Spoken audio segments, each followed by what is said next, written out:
presentar, que es Cuevas Xochitlán y culto a la fertilidad en la Sierra de Songovica, Veracruz.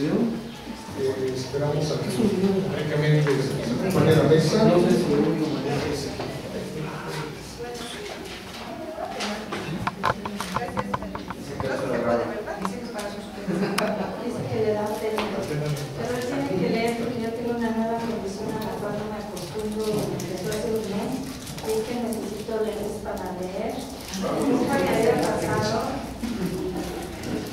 Y él lee mejor que yo, que todavía no me conoce.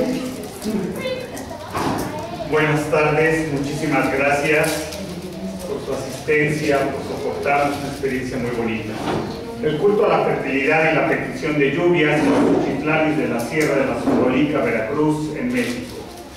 En el centro del estado de Veracruz, en la región de las altas montañas, al pie del pico de Orizaba, se encuentra la Sierra de Songovica, que se forma por un grupo de montañas derivadas de la Sierra Madre Oriental, mismas que se extienden hacia el estado de Puebla, donde toma el nombre de Sierra Negra, y hacia el estado de Oaxaca, donde se conoce como Sierra Mazateca.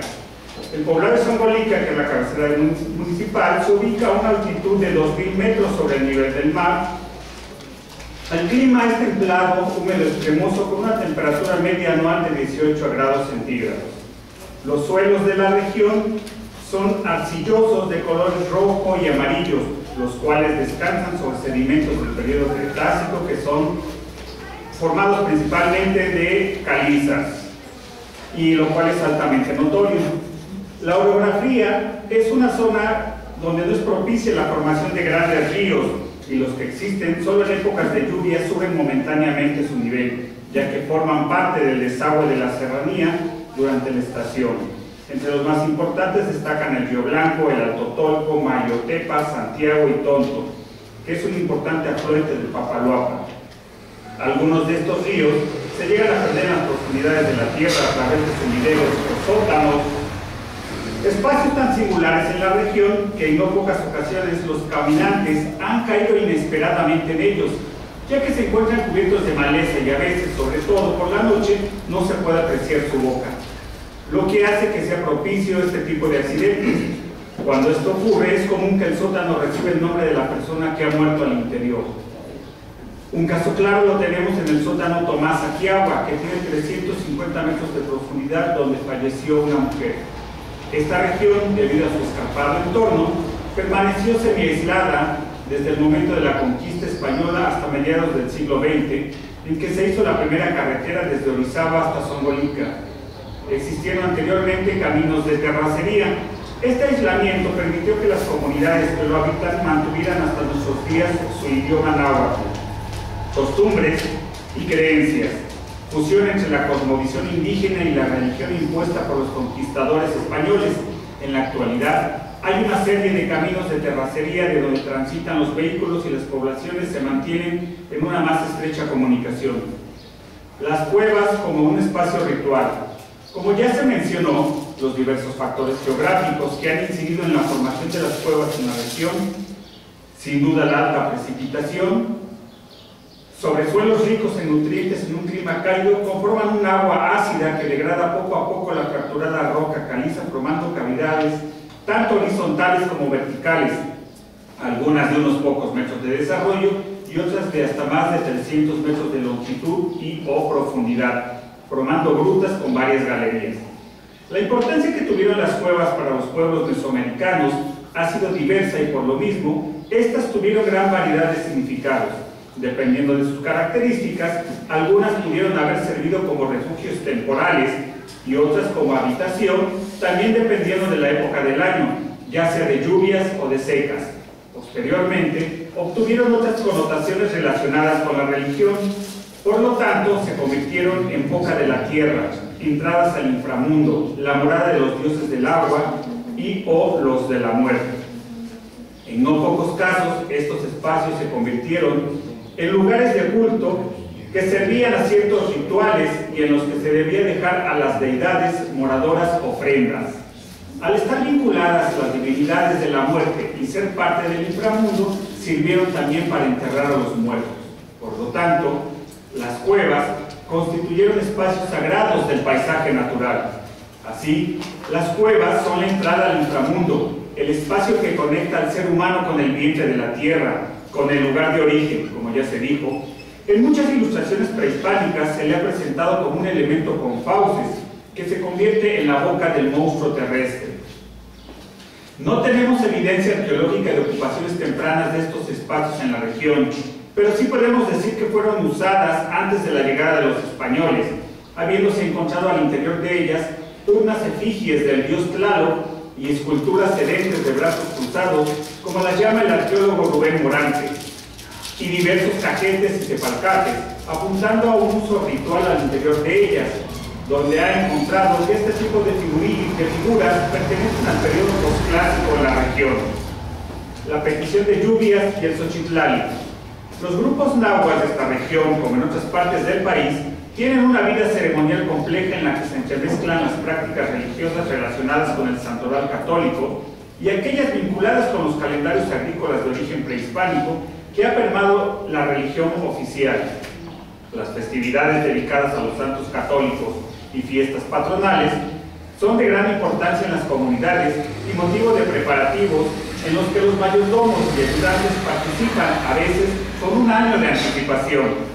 Además de los santos católicos, los nahuas de la Sierra de Zongolica rinden culto a otras deidades que claramente están relacionadas con la cosmovisión mesoamericana y a la metáfora cósmica de oposición arriba-abajo.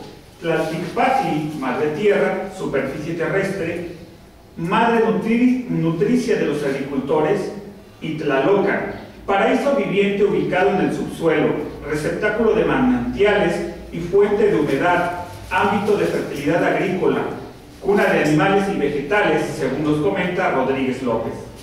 Estos rituales están directamente relacionados con el calendario agrícola y lunar. Entre ellos podemos destacar la festividad del Xochitlali, ceremonia que se ha venido celebrando año tras año en varias localidades de la Sierra de Zongolica y sus faldas. La palabra Xochitlali se compone de la raíz Xochitl, flor, y Tlali, tierra. Su traducción literal sería tierra florida, aunque algunos investigadores lo traducen como flores para la tierra, ya que este sentido expresa mejor el signo del ceremonial, como nos comenta Álvarez Santiago. Sin embargo, el vocablo Xochitl en la época prehispánica estaba relacionado con la poesía, el canto y lo sagrado.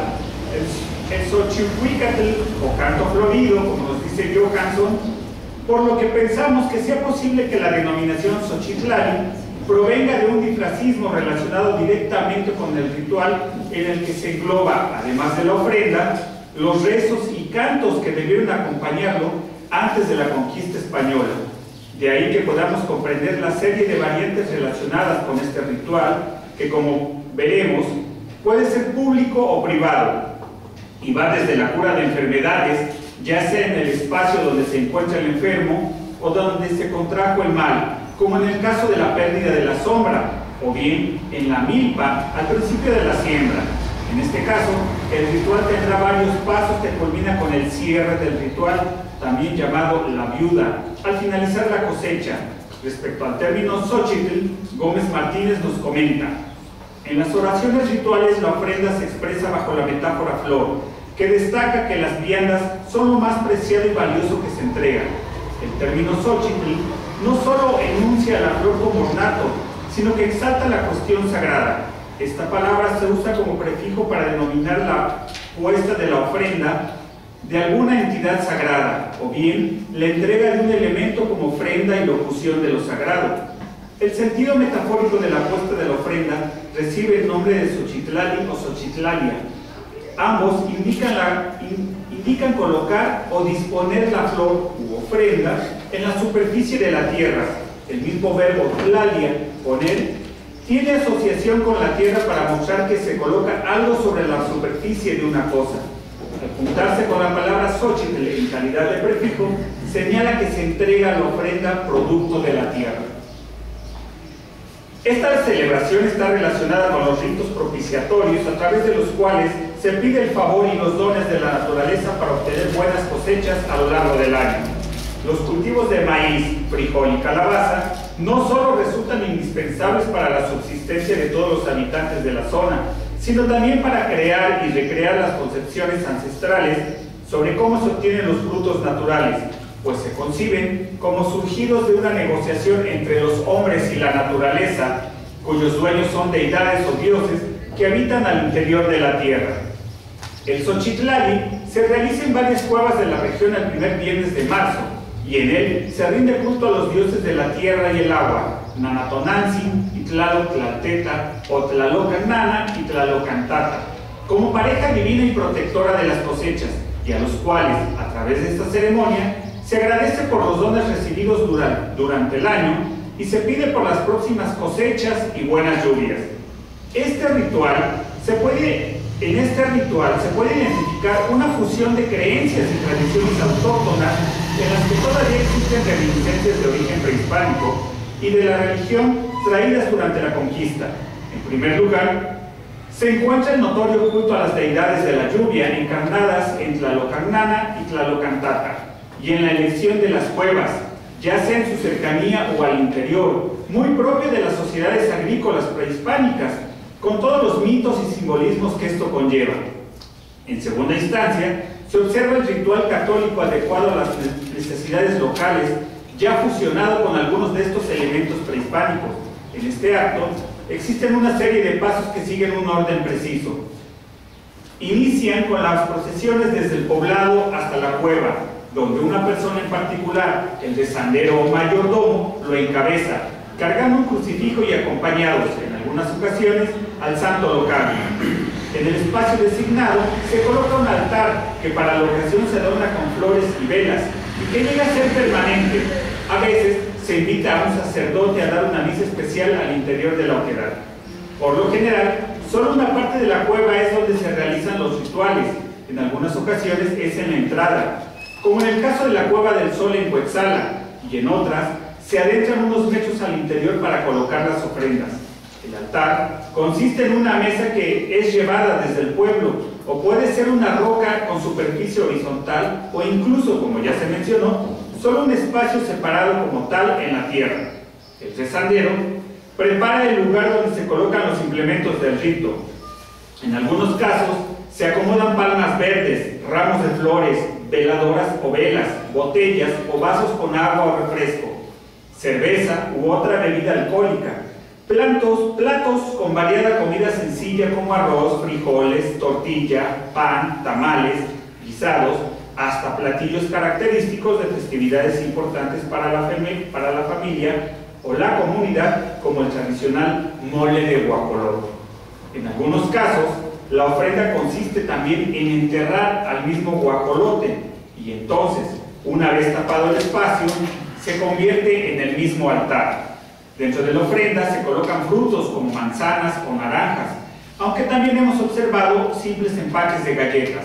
A final de cuentas, hay que celebrar con las divinidades y es necesario que éstas reciban sus alimentos y, por supuesto, también beban para obtener sus favores. Sin embargo, realizar el Xochitlali no significa en automático tener la aceptación. En el ámbito mesoamericano no hay certeza de que haya una empatía con los dioses. Siempre existe la posibilidad de que no se pueda domar su carácter impredecible. De lo contrario, no existiría la noción del sacrificio y la ofrenda. Previamente a la disposición de la ofrenda de alimentos, se adornan las cruces, elemento sincrético de la religión católica, con ramilletes de flores, entre los que se pueden entrelazar frutos de la cosecha, como el caso de las cerezas del café, ya que esta es una región netamente cafetalera, o bien mazorcas de maíz. Rodeando la cruz se colocan 4 velas de gran tamaño, o cirios, que representan las direcciones del universo, además de veladoras, formando así un xochipayanal, es decir, con las flores, pétalos y velas, se delimita el espacio en el que se realizará el ritual. Un elemento indispensable en este mismo para comunicarse con las deidades, llevar las oraciones y los olores de los alimentos y las bebidas, es el sahumador con el aromático copal, objeto también de manufactura sencilla, algunos de los cuales son elaborados por familias de larga tradición.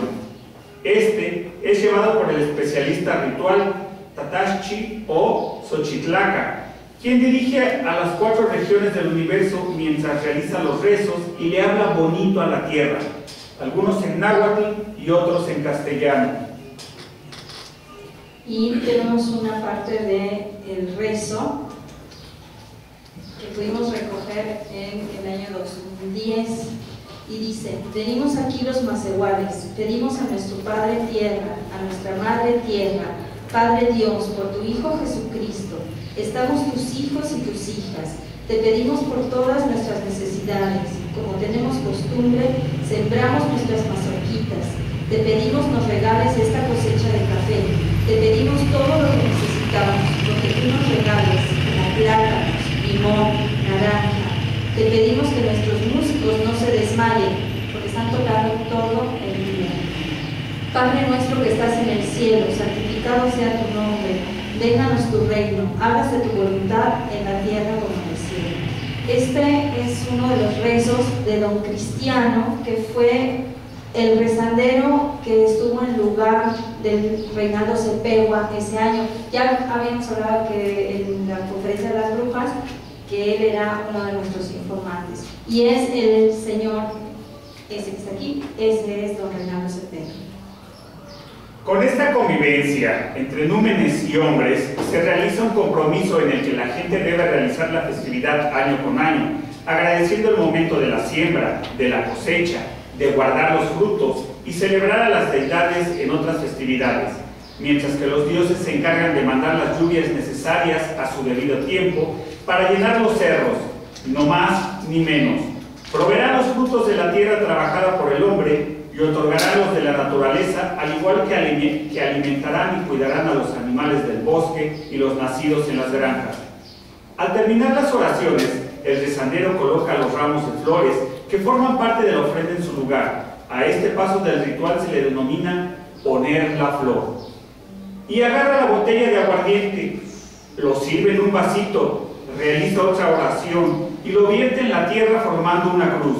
Después toma otra bebida y la vierte nuevamente, sin formar un diseño particular. La razón de esta acción tiene que ver con que Tlalocannana se le ofrenda vino, una bebida suave, en este caso Jerez 3 coronas, mientras que a Tlalocantata le corresponde el aguardiente. Cuando el Xochitlaca termina el rezo, le ofrece una botella y un vaso a la autoridad principal y, sin decir palabra alguna, lo invita a que pase al altar a dar gracias. A partir de ese momento, seguirán pasando otras personas principales dentro de la comunidad, así como aquellos invitados que ellos juzgan de importancia, y por último, otras personas piden permiso para pasar a orar. Todo esto a ojos de los invitados y respetando ciertos tiempos. La realización del Xochitlali va acompañada de música. Asisten diversos músicos, bandas y mariachis, algunos pagados y otros invitados, o aquellos que van a pagar los favores recibidos, viniendo de otros poblados cercanos o incluso desde otros estados de la República. Uno de estos casos es el señor Reinaldo Cepegua, habitante cercano de Cuetzapotitla, paraje cercano a Cuetzalan, y demás soneros, quienes se acomodan en una parte, interior o exterior, dependiendo del lugar, y ejecutan piezas obligadas en toda festividad como las mañanitas, las fanfarrias o piezas de moda, pero también llegan a improvisar algunas coplas. Una vez que se agasaja y pacta con las deidades, sigue el turno de firmar dicho trato con los demás concurrentes e involucrados en el compromiso, que por lo general están conformados por la gente de la comunidad, a los que se suman algunos invitados, brindando bebida y alimento.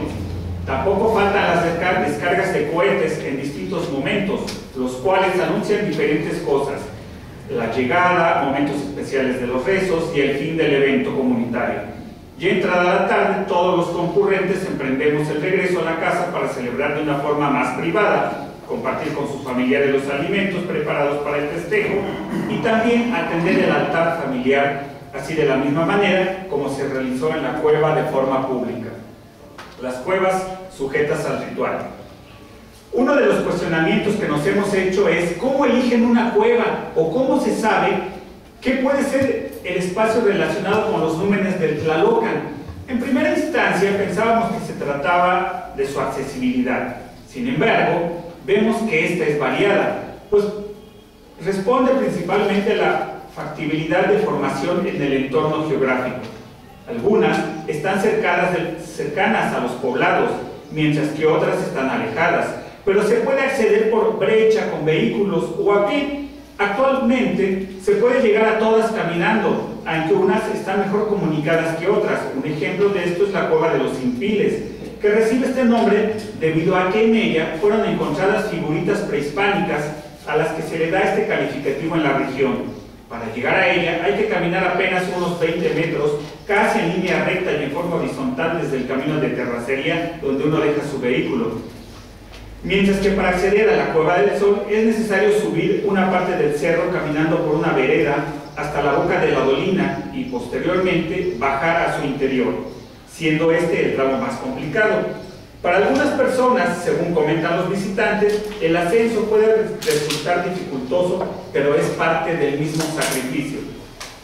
Una de las características de esta cueva y de otras pocas en las que se realizan los rituales es la presencia de manifestaciones rupestres, ya sea al interior, como en este caso, en el que se aprecian elementos en tinta plana de color rojo a una altura de 60 metros, o bien al interior, como en el caso de la Cueva de los Muñecos, en la que se encuentra una estalagmita pintada en color rojo. Lo anterior nos habla de la importancia del uso de estas cuevas, teniendo una continuidad a lo largo de los siglos, a pesar de que su función ha variado. En el 2009 nos trasladamos al corazón de la Sierra de la Zongolica, a la comunidad de Zacatal Grande, donde se ubica una linda e interesante cueva en propiedad privada. Para llegar a casa de los dueños hay que atravesar un río, ya sea por el camino largo usando un puente o mojándose las piernas en el caso del camino corto. A unos metros entre la vegetación se distingue la casa de don Epifanio, dueño del terreno. Después de saludarlo y platicar con él y manifestarle nuestras intenciones, pedimos permiso para visitar la cueva de Chicomapa, como nos había informado la mayor parte de la gente, a lo cual el señor accedió, pero corrigiéndonos que en realidad se llama Chicomeatl. A pesar de los grafitis y pinturas en color rojo de las paredes, no se notaba actividad humana en por lo menos 2 o más años. Solo una cruz de madera colocada en el piso sostenida por unas rocas. Al platicar con su hija María Anastasio y su nieta Elvira Flores, nos mencionaron que años atrás quien realizaba el ritual en la cueva era la esposa de don Epifanio. Sin embargo, desde que falleció, ya no se ha vuelto a hacer el Xochitlali, por lo que la cueva dejó se quedó sin rezos. Años antes, América Malbrán y Rafael Reyes tuvieron la oportunidad de asistir al ritual del Xochitlali llevado a cabo por la señora Anastasio. En este Xochitlali también se colocaba una cruz adornada de flores, se llevaban velas y se quemaba copal, y una festividad similar a la anteriormente descrita, solo que de un carácter más íntimo, sin la presencia de grandes cantidades de visitantes. Con la ausencia de la esposa de don Anastasio, doña Elvira, se ha roto la secuencia de 4 generaciones de mujeres que visitaban y agradecían a la hermana cueva, haciéndole sus oraciones y ofrendas. Evidentemente, se trata de un ritual muy familiar, pues habría que añadir el hecho de que son una de las familias que viven en las afueras de la pequeña comunidad que recibieron la responsabilidad de custodiar una cueva que se encuentra en sus terrenos. Y a pesar de que la hija y la nieta conocen los rezos y la forma de hacer el Xochitlali, no se animan a reproducirlo. Nuevas formas del ritual. Las grutas de Galicia y la cueva de Iztacczoquitlán son otro interesante ejemplo de este ritual. La primera de fácil acceso con vehículo hasta cerca de la entrada de la cueva, y a la segunda se llega por un buen tramo de carretera hasta un punto donde se deja el vehículo y se continúa caminando por menos de 1 kilómetro. En ambas, alguien hace un ritual al interior de la cueva y da las gracias a los dioses, pero en el exterior se observa una algarabía que puede durar hasta el día siguiente. La ventaja que tienen las grutas de Galicia es que por estar bien comunicadas y en tierras planas, desde hace ya algunos años, llega hasta ahí una feria. Se coloca un templete para realizar bailes, hay juegos y otros atractivos. En este caso, se ha desvirtuado la ceremonia aprovechándola como un atractivo turístico, siendo promocionada tanto por el gobierno municipal como por el estatal. Lo que se puede apreciar en ambos espacios es la presencia de carpas vendiendo cervezas, puestos de diversos productos de alimentos, artesanías, la llegada de algunos danzantes, grupos musicales para el baile. quedando el ritual relegado y perdiendo el significado simbólico, convirtiéndose así en un mero espectáculo turístico, pues en lo que una parte del público va a ver para sacarse la foto.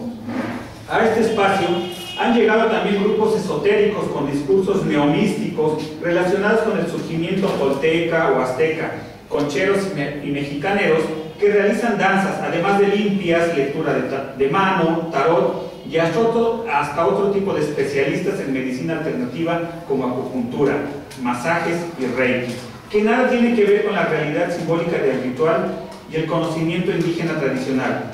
Aquí, ya el acto y el espacio dejaron de ser sagrados. La cueva, como lugar público, ha perdido las connotaciones simbólicas, o estas han sido resignificadas por las masas, por los mismos habitantes cercanos que no se ven en estos lugares, a los que llegan por la mañana, realizan una ofrenda y se retiran. En la cueva de Ixtaxoquitlán se han implementado una serie de escalones para facilitar el acceso, y para entrar a ella hay que pagar una pequeña cuota al dueño, quien otorga unos boletos reconocidos por el municipio.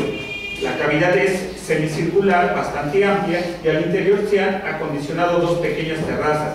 En una de ellas se entierra un guajolote, se tapa y se le ponen velas encima y la ofrenda de alimentos.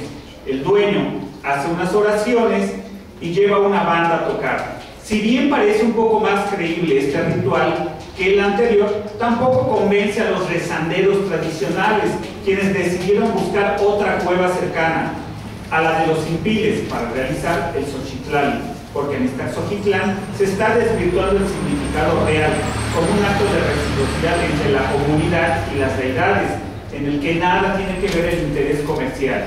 Además de no estar de acuerdo con las ideas de los dueños, la familia Tepepa, de cobrar la entrada a la gruta, renta los espacios de los puestos y obtiene ganancias personales, solicitando también apoyos a la comunidad y al municipio, y no retribuir en nada a la comunidad, a partir de un acto sacro, convirtiéndole en lo que se ha denominado un Xochitlali de feria.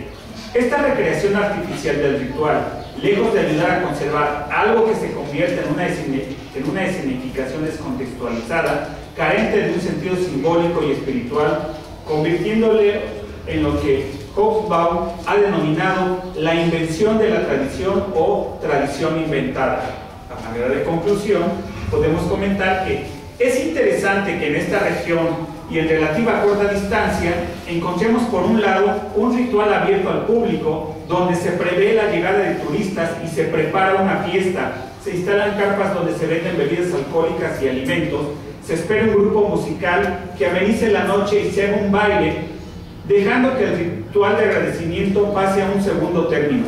De manera opuesta, como en la cueva de Chicometl, se realizaba un ritual de pedimento privado, de tipo doméstico, donde interactuaban familiares y contados invitados, efectuando el acto ceremonial de dar gracias a la Madre Tierra por los bienes otorgados, para que cada día se tenga algo de comer en la mesa. Mientras que en algunos lugares es posible observar cómo se desvirtúa una actividad religiosa a partir de la obtención de cierto tipo de beneficios, tanto poblacionales como personales, volviéndola una actividad turística.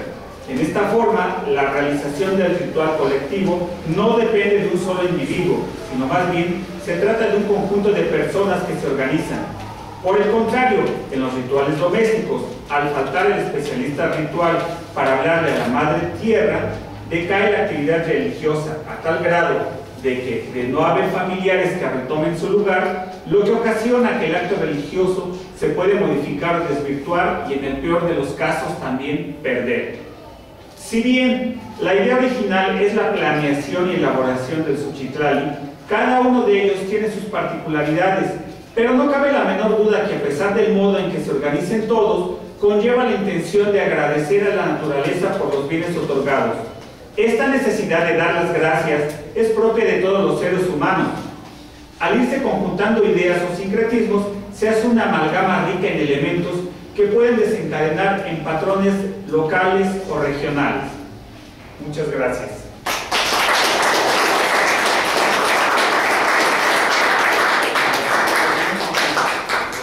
Pedimos a Byron.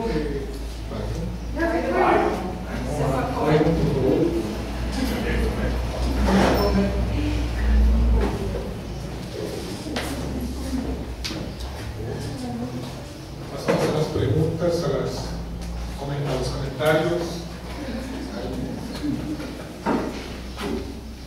Bueno, primero felicitarlos a todos, ¿verdad?, por sus ponencias. Me gustó mucho los temas de ambos porque también nos puede vincular un poco a lo que fue mi ponencia acerca del cerro, ¿verdad?, del Fuertacán. Con eso que estaban aquí América exponiendo con Enrique de su tema, este ritual que se hace entonces de agradecimiento es posterior a todas las actividades agricultoras, por ejemplo, o si hay alguna que es antes de Bueno, el ritual de Xochitl es previo a la siembra y después viene un ritual que no hemos tenido oportunidad de registrar porque es absolutamente privado y se hace en cada ninfa, que es la viuda. Se llama de esa manera, que es el cierre de la cosecha. Entonces, cuando se levantó la cosecha, la ninfa se quedó viuda, se quedó solita, por eso se llama así. Y no hemos tenido oportunidad de registrar ese cierre del ritual. O sea, el ritual es una continuidad, empieza con el Xochitlali, pero continúa hasta la viuda. Muchas gracias. ¿Alguien más?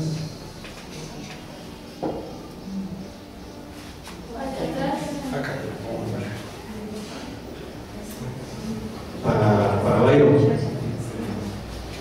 en el caso de las osamentas que encontraban en las cuevas, ¿cuál es el origen de ellos?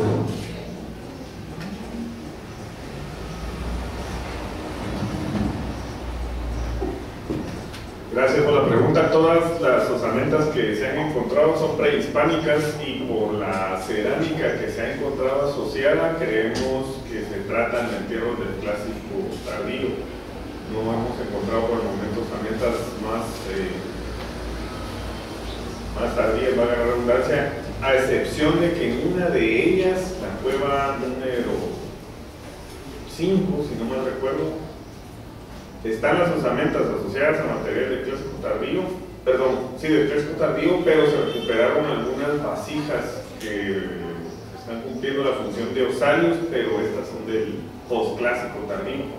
Entonces, son esas dos variantes, pero son las dos temporalidades que están marcadas.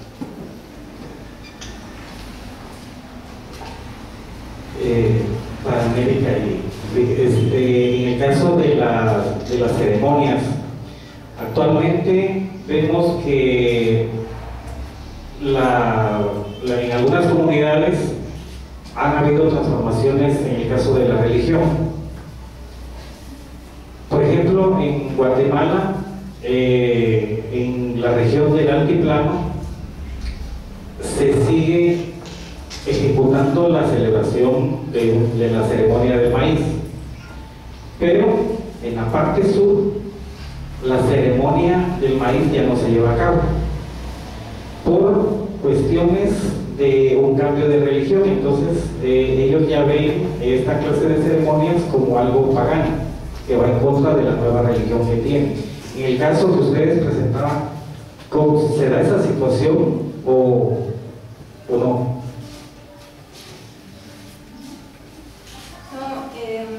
No, a raíz de que todavía la comunidad adventista o de otros credos no es muy significativa. Sí hay pequeños grupos, hay pequeñas iglesias, y pues obviamente ellos se separan y de alguna manera son un poquito rechazados por la comunidad, aunque luego se les invita a convivir porque a final de cuentas es parte también de la convivencia de la comunidad, pero en efecto pues ellos luego se niegan y esto comienza a propiciar a que son un poquito relegados, pero todavía no es muy visto. El grueso de la población es católica. No, de hecho, además, el señor Reinaldo Cepegua, en finales de los 60, tuvo la idea de recuperar el Xochitlali. O sea, él recordaba, por lo que su mamá le contaba, cómo es que se hacía el Xochitlali. Y entonces le pidió a su mamá que le explicara. Y gracias a esta idea, de hecho, él pidió una beca del FONCA para sacar el disco que que además hay un disco de Lina donde toca, se pegó los sones de la Sierra de Xochimilco, y además pidió otra beca más para poder recuperar el ritual. Entonces el primer ritual que se hace en los años 70, que es planeado por él y la comunidad de Quetzalcoatl,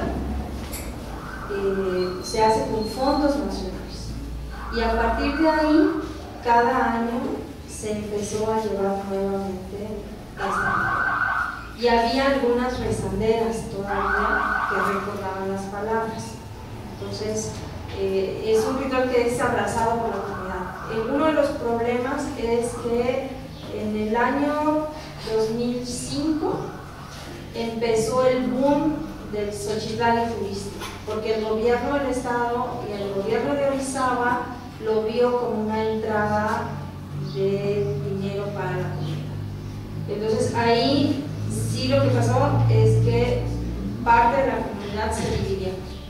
Al principio estaban todos como muy contentos, pero los rezanderos tradicionales empezaron a decir que se estaba desvirtuando, que había borrachos, que no había por qué estar bailando afuera de la cueva, cuando la cueva era el espacio donde estaban viviendo los dioses y se los estaban molestando. Y entonces de ahí que estos rezanderos tradicionales o van muy temprano y hacen un pequeño ritual para que esa cueva no se quede sin rezos, porque para ellos es muy importante que las cuevas que ellos conocen como propias de Xochitlali, que ahí habitan los dioses, no pierdan los rezos. Y entonces en algunos casos se van rotando las cuevas, menos estas de Cotomochapan, que es como la gran feria, venden de todo, e inclusive algo que sucedió en la zona en los años 90, esta región que no tenía traje tradicional, las mujeres no tenían traje tradicional, ellas diseñaron su traje tradicional para lucirlo en la fiesta de Xochitlali, pero no en la fiesta privada, sino en este evento turístico. Yo les quería preguntar, de la imagen que estamos viendo, pues lo que vemos es, bueno, la nubecita y estas otras que son los crisantemos, ¿no? Que bueno, son flores cultivadas, pero toda la parte de abajo es una cantidad de flores silvestres, ¿no? Sí las tienen documentadas, ¿cuáles son? ¿No? Ahorita me dices cuáles son, ¿no? Y la otra cuestión es, bueno, yo leí el libro de Héctor Álvarez, por supuesto su tesis me la regaló, y incluso en Cañada de la Virgen es parte de una línea teórica que estamos siguiendo, porque lo más interesante que nos parecía de su propuesta era que finalmente el Xochitlali no solamente es un ámbito de inicio de la siembra, sino que tiene, vamos, es un ciclo que tiene que ver también con la parte de salud y enfermedad y el proceso cíclico del mismo ser humano, porque esa es como la parte que nosotros respetamos mucho más para tener como un modelo teórico de seguimiento en términos de las distintas flores que hemos encontrado en Cañada de la Virgen en contextos funerarios, ¿no? Entonces, mi pregunta es, si el acercamiento de ustedes ha llegado a tal punto, digo, porque él creo que hace un trabajo de campo de un año, ¿no? Como antropólogo, siguiendo una familia, si no mal recuerdo, y finalmente esta situación de que son los dioses quienes te van a tratar la enfermedad, y la respuesta es este Xochitlali a ellos. Entonces, aparentemente, desde lo que yo percibo, no solamente es un Xochitlali al inicio agrícola, sino que es todo un proceso mucho más complejo que tiene que ver con el cuerpo, con el cosmos, con los dioses, con la enfermedad y con la vida cotidiana, más allá de esta situación en que Xochitlali lamentablemente se haya comercializado, ¿no? Pero hay este previo registro.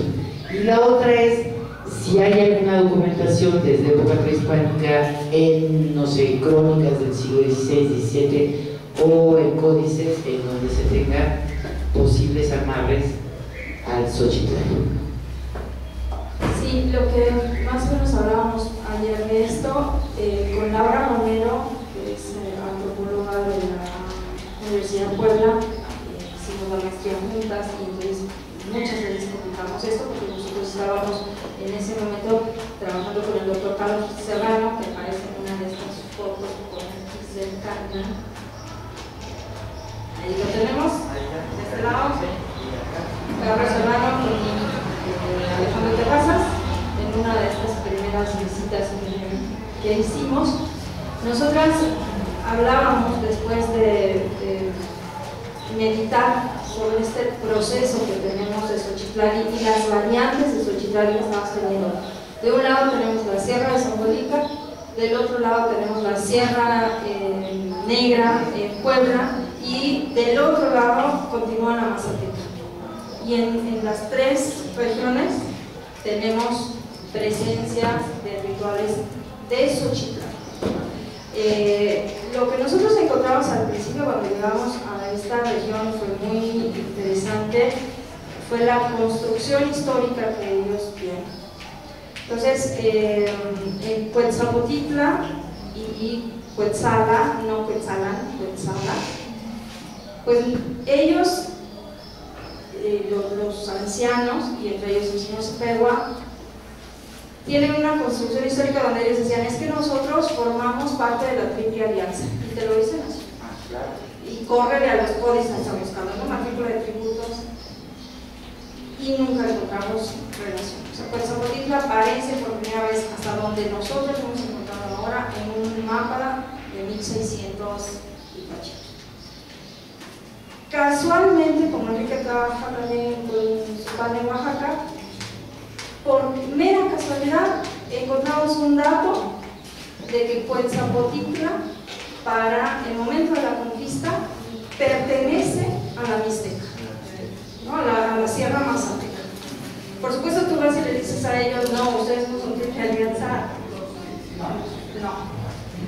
Y entonces ahí es donde nosotros empezamos a encontrar estas diferencias. La presencia del ritual hacia atrás, históricamente no la tenemos. Uno, porque la Sierra de Zongolica durante el proceso de la colonia estuvo aislada, completamente aislada, y recién en 1700 hay un camino, y en el Archivo General de la Nación aparece un dato de que se va a hacer un camino de Cuetzapotitla a Orizaba, cuando recién se está fundando Córdoba, porque fue la rebelión de Yanga. Entonces, ahí tenemos esta primera aparición, como va a haber un camino en Mazatlán.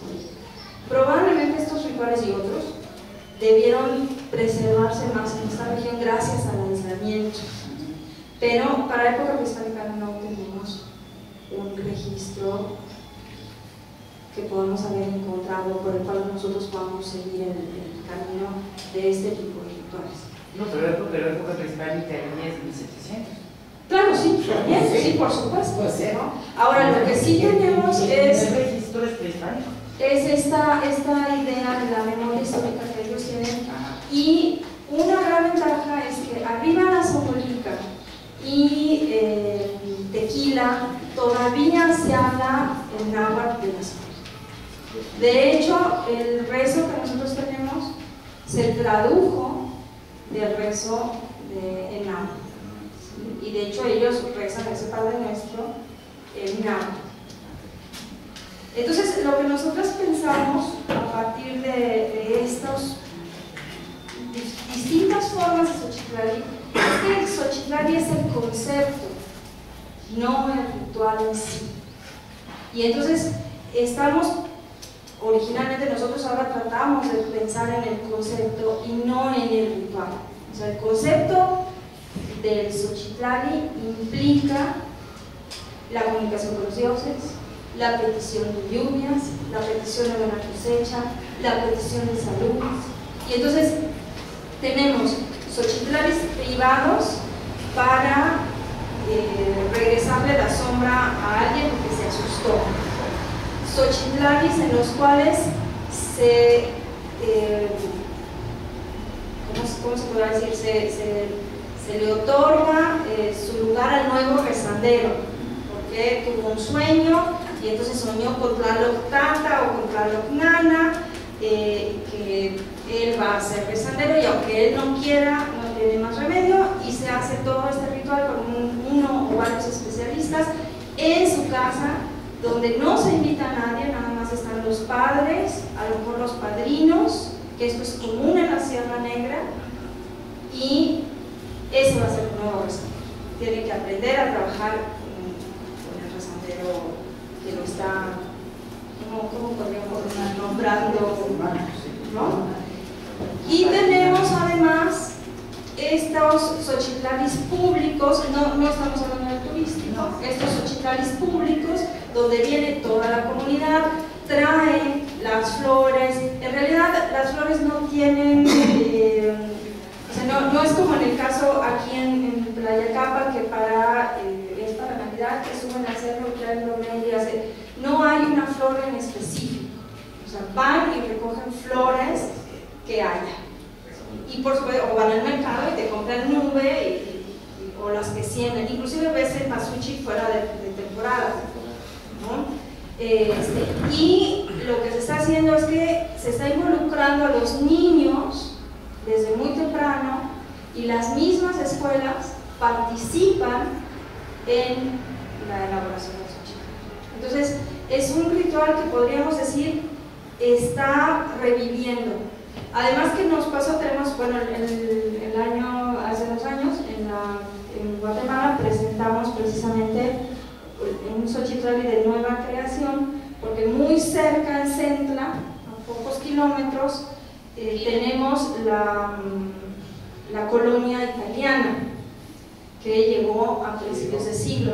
Y entonces uno de nuestros informantes, don Ángel Demetrio Divino, llamaba a Enrique, es el informante que todos deseamos, le encontré una cueva, venga para acá arqueólogo, ese tipo de cosas, lo llamaba Enrique, y un día lo llama y le dice, mire arqueólogo, yo quiero saber cómo se hace el xochitl, y creo que mejor lo cuentas tú porque...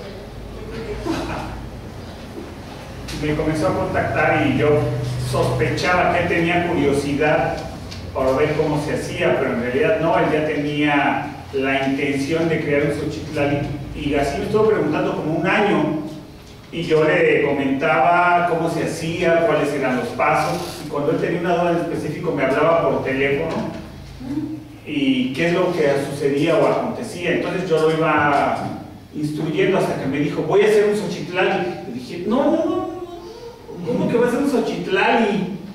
Entonces esto es algo medio bonito y yo creo que culposo porque pues de alguna manera pues, soy el papá de un xochitlali. Y toda la responsabilidad de eso, pues si cometí burradas o inexactitudes, pues yo soy el culpable. Entonces, y no hemos encontrado, bueno, tenemos noticias de que se ejecutó un xochitlali, hubo un problema ya con los celulares, con el número y perdí el número del señor, no me ha vuelto a hablar, entonces ya se perdió comunicación. ¿Qué pasó con don Ángel Demetrio? Ni idea. ¿De qué año es su hijo? Del 2013.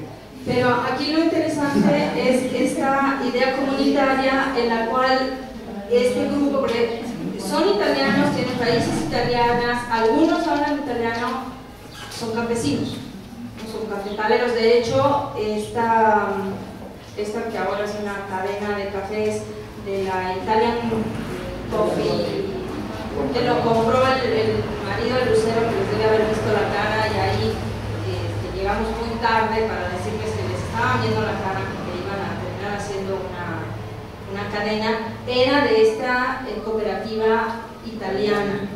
Y entonces ellos empezaron a reflexionar, bueno, si todas las demás comunidades están haciendo xochitlali y nosotros no estamos haciendo el xochitlali, pues tenemos que hacerlo.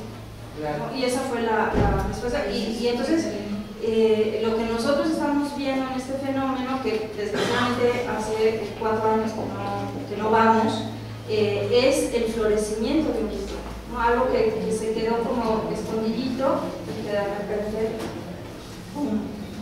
Pero entonces, bueno, nada más como para acotar mi duda.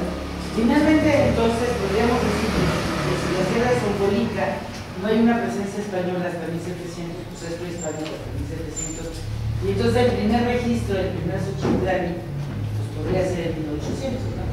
Podría ser. Podría estarse buscando. O sea, históricamente, hay algún historiador que lo haya documentado. ¿Quién es el primero que documenta un Xochitlán? En la Xombolica. Híjole, creo que son nosotros. Pero entonces, bueno, Morante tiene un trabajo. Morante tiene un trabajo previo de la Xombolica. Y evidentemente sí deben ser estos abuelitos, ¿no? de estos abuelitos de oro, que son los que contaron estos primeros Xochitlanes. Y al principio, cuando nosotros hablábamos con el señor Cepeda, era como muy tímido, ¿no? Bueno, como pasa con muchos informantes, ¿no? Era como esta cuestión tímida de no estar muy seguro de qué contar y hasta dónde. Ya después 3 moritas y ya te cuentan todo. Pero sí al principio era como esta situación. Y de hecho hay una chica que tenemos por ahí en una foto que se tituló con tiene un posgrado con una tesis sobre el Xochitlán, que ahí nosotros la odiábamos porque ella llegaba con preguntas construidas y esperaba respuestas construidas y nosotros dejábamos que ellos hablaran y entonces en ese año que ella usó, porque además fue un año nada más o 2, pues como que nos arruinó todo el trabajo de campo porque ella venía como muy propia, muy de pensar, ¿no? Pero sí son varios los trabajos que se han hecho y tal vez Morante sea el primero, pero no tenemos los nombres. Él probablemente los tenga, sería cuestión de sentarse a hablar con él de quiénes son esos abuelos. Sabemos que una abuelita es la abuelita de Reinaldo Cepeda. Ahí tenemos el dato concreto que tienen las y la de Cipriano. Pero Cipriano no vive en la región, o sea, él ya se fue, nada más viene cuando es el Xochitlán. Es a lo único que. Y bueno, ya es una última pregunta. Finalmente, entonces, en todo el ámbito de la migración, estos grupos náhuatl que están llegando a Xombolica, ¿de dónde están? O sea, ¿debieron haber migrado o son? No, son de la Sierra de Xombolica. Por eso insisto tanto. Finalmente,